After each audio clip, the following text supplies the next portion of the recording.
इय्याका नअबुदु व इय्याका नस्तईन। आय अल्लाह, हम दिल से इस बात का इकरार करते हैं कि तेरे अलावा हम किसी की इबादत नहीं करते और तेरे अलावा किसी से हम मदद तलब नहीं करते, तेरी ही इबादत करते हैं और मदद भी तुझसे तलब करते हैं। आय अल्लाह, इतनी लंबी चौड़ी जो दिल से हमने तेरी तारीफ की है, इस तारीफ के बाद मेरी चंद बातें सुन ले। इहदिना सिरातल मुस्तकीम। आय अल्लाह, हम दिल से सिराते मुस्तकीम मांग रहे हैं। आय अल्लाह, हमें 72 सड़कों पे चलने से बचा ले। आय अल्लाह, हमें हनफी, शाफी, मालिकी, हम्बली, शिया, सुन्नी होने से बचा ले। आय अल्लाह, जो सीधा रास्ता हो तेरा, तेरे हबीब का, तेरा तेरे नबी का, आय अल्लाह मुझे उसी सिराते मुस्तकीम पर चलने की तौफीक अता फरमा। फिरके कितने हैं? 72। अल्लाह के नबी ने कहा मेरी उम्मत में 73 होंगे। बनी इसराइल में थे 72, मेरी उम्मत में कितने होंगे? 73। लेकिन इनमें बड़े बड़े फिरके जानते हो कौन से हैं? 4, हनफी, शाफई, मालिकी, हम्बली।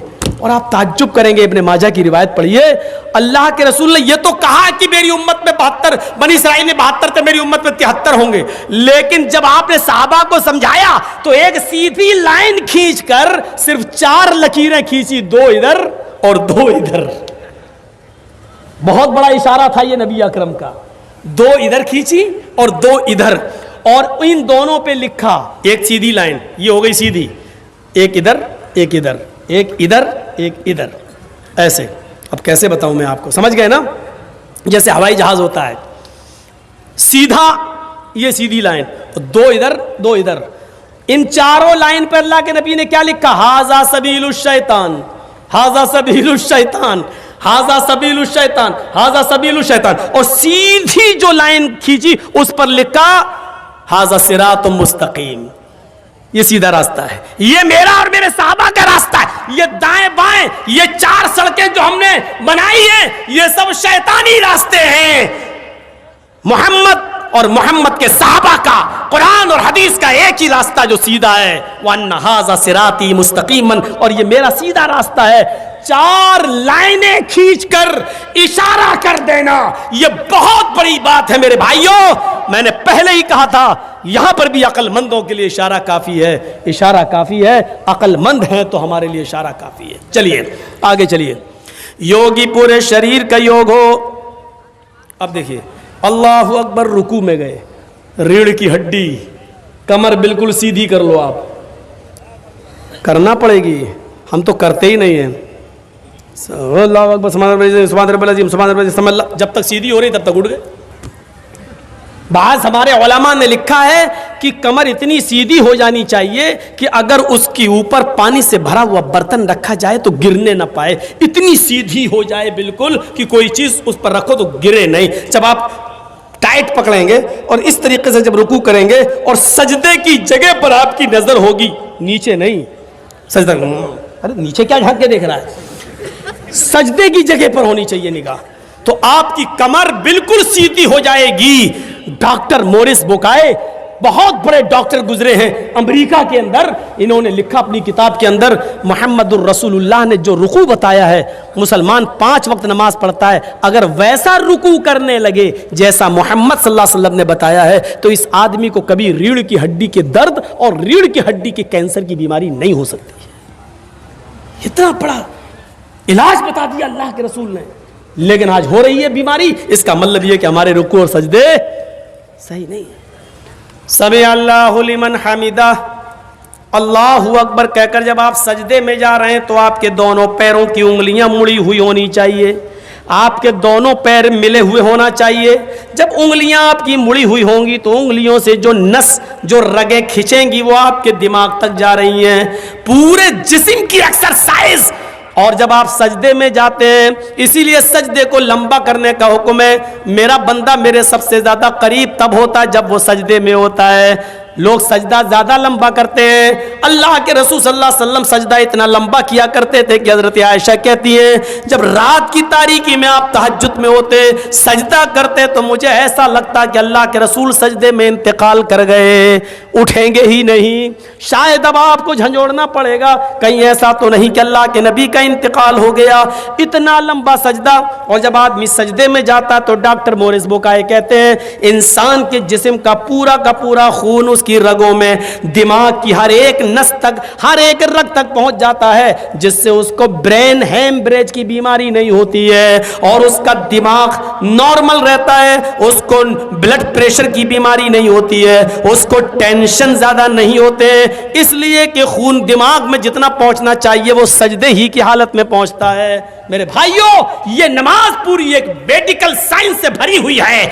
हमने बाबा रामदेव का एक योग देख रहा था मैं, योग, उसमें बाबा रामदेव ने बाकायदा इस बात का इकरार किया। मैं टीवी यूट्यूब चैनल लोगों के सामने बोल रहा हूँ, रिकॉर्ड हो रहा है। बाबा रामदेव ने इस बात का इकरार किया था कि नमाज से बड़ा योग कोई है ही नहीं, नमाज सबसे बड़ा योग है। अगर कोई नमाज पढ़ने लगे तो उसको इस योग की जरूरत ही नहीं जो हम सिखा रहे। नमाज पूरा अरे जिसकी शुरुआत योगी से हुई हो, उससे बड़ा योग क्या हो सकता है? योगी, पूरे शरीर का योग करने वाले बन जाओ, तब तुम्हारी पूजा हो।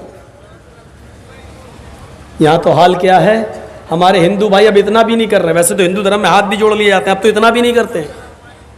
अब तो नई नवेली बीवी बैठी हुई है मोटरसाइकिल पर, भिग मंगनी गाड़ी पे बैठे हुए हैं, लड़की के बाप ने इंटरनेशनल भिखारी समझ के दामाद को दे दी, ले जा, मेरी बेटी तो खुश रहेगी, तू भिखारी है तो क्या हुआ, चल दे दी। अब वो बेचारा अपनी बीवी को बिठाल के चला रहा, सामने हनुमान जी की मूर्ति, नहीं उठेगा, उतरेगा नहीं गाड़ी से, क्यों? जल्दी में है, नई बीवी है। लेकिन भगवान नाराज ना हो जाए इसलिए खोपड़ी तो हिला देगा। 10 किलो की खोपड़ी हिला दी, बढ़ गया आगे, हाथ जोड़ना नहीं, ये नहीं हो रहा।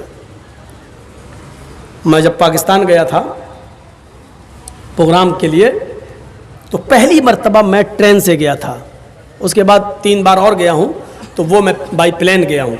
तो लाहौर तक तो मैं बस से गया था, वो जो चल रही थी पहले बस जो चली थी दिल्ली से लाहौर तक, समझौता जो अटल बिहारी वाजपेयी जी के दौर से शुरू हुई थी, तो उसके बाद चलती रही, उसमें गया था मैं। तो लाहौर से कराची तक जब ट्रेन पे गया तो वहाँ की ट्रेनें तो ऐसी थीं कि फ्री का पाउडर लगता था चेहरे पे, इतनी धूल उड़ती थी। बहरहाल पहुँचे तो हर स्टेशन पर एक मज़ार बना हुआ है। लाहौर से कराची तक 24 घंटे बल्कि 28 घंटे लगे थे मुझे पहुंचने में। तेज़ रू एक्सप्रेस थी वो, उसका नाम तेज़ रू एक्सप्रेस। उस एक्सप्रेस पे मैं बैठ के गया था, तो जैसे यहाँ हमारे हिंदू भाई मंदिरों के सामने हूँ हिलाते हैं, ऐसे ही वहाँ खिड़की वाली सीट के लिए लोग लड़ते हैं मुसलमान लोग। और हर स्टेशन के ऊपर एक मज़ार बना हुआ है, और वो भी ऐसे ही जाते हैं, जो भी मज़ार गुजर रहा है, बाबा सर झुकाते हुए ऐसे कर रहे, बाबा मज़ार ऐसे, और गुजर रहे हैं। मैंने कहा ओफ, मैंने कहा सही जगह आया हूँ तकरीर करने के लिए। हिंदुस्तान में इतना तो है कम से कम कि ट्रेन में बैठकर कोई आदमी अगर स्टेशन से कोई मज़ार गुजर रहा हो तो कम से कम यहाँ का मुसलमान ऐसे नहीं करता।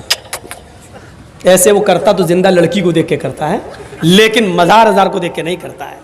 ऐसा पाकिस्तान के हालात यहां से भी ज्यादा शिर्क और बिदात पर, उससे भी ज्यादा। तो हम आपको जो बताना चाहते हैं वो ये बताना चाह रहे हैं कि योग नहीं है, पूरा योग सिर्फ नमाज के अंदर है। और इसके बाद कृष्ण जी क्या कहते हैं, अर्जुन युजीत सततमात्मानम, इसको बराबर पकड़े रहना, इसको कभी छोड़ना नहीं। योगी युजीत सतत मातमानम, सतत पकड़े रहना, कभी मत छोड़ना, रहस्य स्थित था। अगर एक दिन भी छोड़ दोगे तो धर्म पे कायम नहीं रहोगे, एक दिन भी छोड़ दोगे तो धर्म पे कायम नहीं रहोगे। अल्लाह के रसूल ने भी तो यही कहा, जानबूझकर अगर नमाज छोड़ दोगे, कसदन मन तरक सलात मुतअम्मिदन फकत कफर, जिसने कसदन नमाज छोड़ दी, जानबूझकर छोड़ दी, उसने कुफ्र किया। अल्लाह के रसूल ने भी तो यही कहा कि धर्म पर कायम नहीं रहोगे। एक अल्लाह के सामने खड़े हो जाओ, इससे ज्यादा तौहीद और नमाज कहां मिलेगी। अब किताबें बुरी नहीं हैं, गीता रामायण ये सब रोशनी दे रही है, कुरान भी रोशनी दे रहा है। भाई सूरज का काम क्या रोशनी देना, अब सूरज की रोशनी में चमगादड़ अंधा हो जाए, उसको दिखाई ना दे, तो इसमें सूरज का क्या कसूर है? कुरान रोशनी दे रहा है, मुसलमानों को दिखाई ना दे, तो इसमें कुरान का क्या कसूर है? गीता और रामायण वेद रोशनी दे रहे हैं, इसमें अगर हमारे हिंदू भाइयों को और पंडितों को दिखाई ना दे, तो इसमें इन किताबों का क्या कसूर है? एक अल्लाह के सामने खड़े हो जाओ, यच्चतातिमा लो, अपनी पूरी आत्मा वही लगा दो, ऐसे इधर उधर मत देखो, अपनी पूरी आत्मा वहीं लगा दो, दिल से निराशीर, सबसे निराश हो जाओ, ऊपर वाले से नहीं, परिग्रह वो सब कुछ देने वाला। लीजिए आगे कृष्ण जी कहते हैं पंचम समय कर्तव्य, हाय अर्जुन 5 वक्त ये पूजा करो, 5 वक्त।